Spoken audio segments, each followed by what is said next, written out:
Кичинекей нәрестенин бир эле уколуна 170 миллион сом талап кылынат деп атат.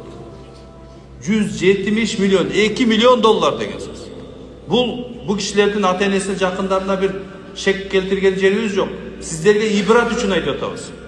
Туугандар, биздин балабыздын басып жүргөнү сиздин 2 миллиондон ашык акчаңыз бар деген сөз. Азыр бул кишилердин топтолуп аткан акчасы карызына жетпей атат деген сөз. Минуста турат деген сөз. Аллах Тааланын ушундай тагдырларды көрсөтүп бизге ибрат кылып атат. Биз ушуларды көрүп ибрат ала албасак, анда биздин көзүбүз көр болуп калат. Ошон үчүн биздин ушинтип сак саламат ден соолукта жүргөнүбүз өзү чоң неамат экен. Өтө чоң байлык экен.